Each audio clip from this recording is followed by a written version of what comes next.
Tim Rice and Andrew Lloyd Webber's landmark musical, Jesus Christ Superstar, is returning to Broadway for the first time since its 1971 world premiere. It will open April 16th at the Ford Center for the Performing Arts. This new Broadway production, directed by Gail Edwards, is inspired by her phenomenally successful production which recently ran throughout the United Kingdom. Jesus Christ Superstar features Maya Diggs as Mary, Jason Pedworth as Judas, Paul Candle as Herod, Kevin Gray as Pilate, and Glenn Carter as Jesus.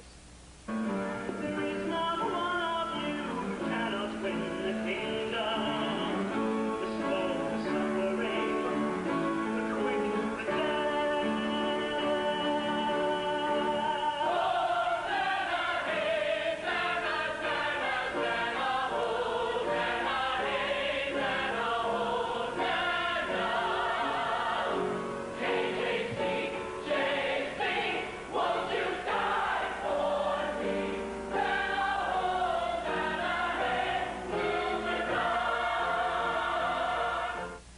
A sense of immediacy, a sense of modernity, that if Jesus came back today, he would probably be as big a threat to the system as what he was then, and he would probably be a great light extinguished from the world, because that's what we tend to do as human beings. We tend to be very threatened by people like Jesus.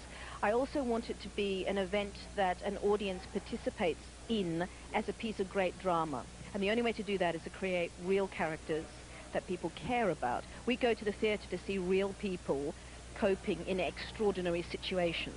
That's what Shakespeare's all about, and that's what this is about. This is the greatest crisis of all time. This is the crucifixion of Christ, and everyone is part of that story. And I'm fascinated by the fact that these were real guys, real people. What did they feel? What did they go through? And a lot of that is in Tim Rice's lyrics, and a lot of it is in Andrew's music, and so we have the best material to work on.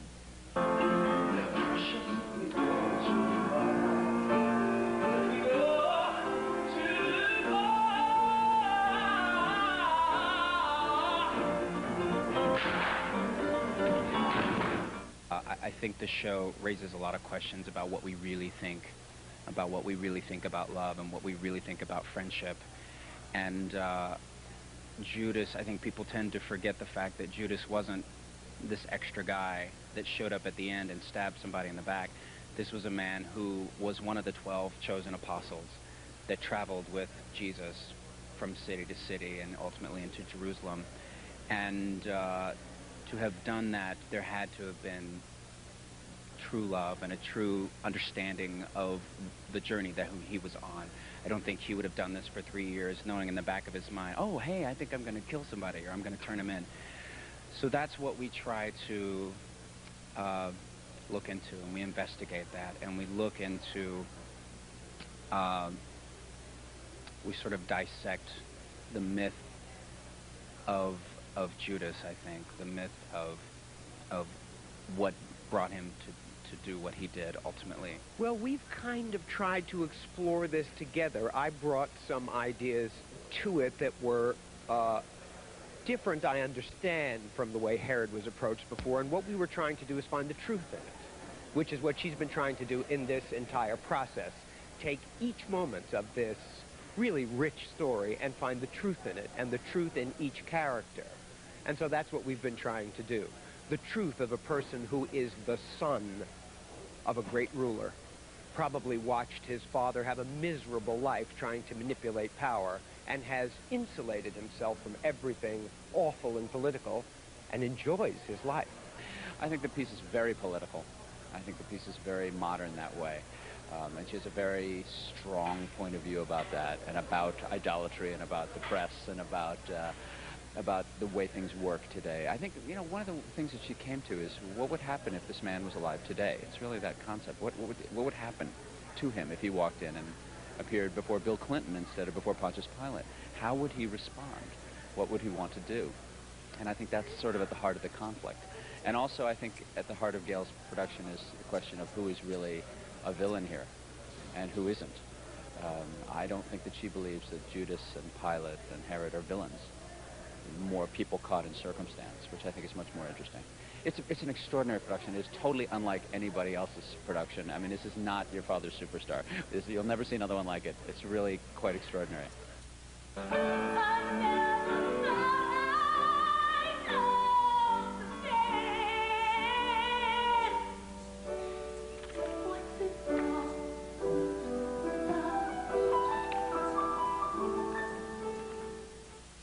I think we've all been in a place, one time or another, where we've loved someone so much and we didn't get it back. And they may have been like really nice to us, you know? And they may have touched our face and very gently and very beautifully and stuck up for us when everyone else was coming down on us. But they wouldn't go that extra step. You know, how do you deal with that? I mean, that hurts. That really, really, that's real heartache. I've been there. So, and you can't freak out. You can't, like, lose control. Because, you know, you don't want that, you don't want to scare that person away. You don't want that person to feel like you're weak. You always want to comfort that person. But there's only so much you can take as far as waiting for it to hit that next level. And how do you ever give up on that, you know? There is nothing about this production that has ever been done before, which is amazing. And your interpretation of Jesus, has it changed at all or altered a bit? Yeah, it always... I couldn't call myself an actor if I didn't kind of, you know, take influences from the personalities that are standing opposite me. I would be a robot. So yes, it has changed, and it will change every day. I mean, it changes every night depending on chemistry. So yeah, absolutely. And what it was like today, putting this up for the first time in front of a different set of eyes outside of the studio? Bizarre. It was exciting. It was really exciting. There's an amazing energy about New York. I don't know about America because I haven't been anywhere else, and I've only been in New York for 4 or 5 weeks. It's an amazing place with incredible enthusiasm and integrity and honesty, and it's just an amazing place. So it was exciting. The whole company were excited. I was excited. It was carried along on a wave of enthusiasm. It was fab. Do you ever think back when this was first done, that they sort of altered, they changed the whole way that theater was written and what they did when Superstar first came out in 1970? Yeah, it's amazing, especially that they were 20 years old, Andrew Lloyd Webber, Sir Andrew and Tim Rice. An amazing achievement. To have that music still relevant today, and politically this show is so relevant today, possibly more so than it was when it originally was produced. The way that certainly the way that Gail is approaching it, it has incredible relevance, which is an amazing feat for 2 young men to have written something that spans decades. And it seems that mankind keeps repeating itself. I mean, this happened such a long time ago, but there's so many relevant messages in this show. Yeah, there are, and there are so many relevant messages in this show. The main question is we've developed as a humanity amazingly since 2,000 years ago. Scientifically, computers, we fly, we're in the air, we're in outer space.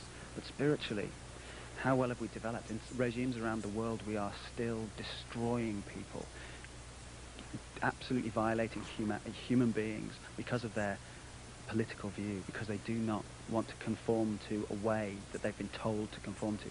So we have to, as a humanity, bear responsibility, as America clearly does, right across the world, of making people aware of this. And I think it's impossible to sit in the auditorium of this production and not ask those questions of yourself, and to rethink about Jesus died for us. Amazing, but what does it actually mean? And to this production, you have to answer those questions.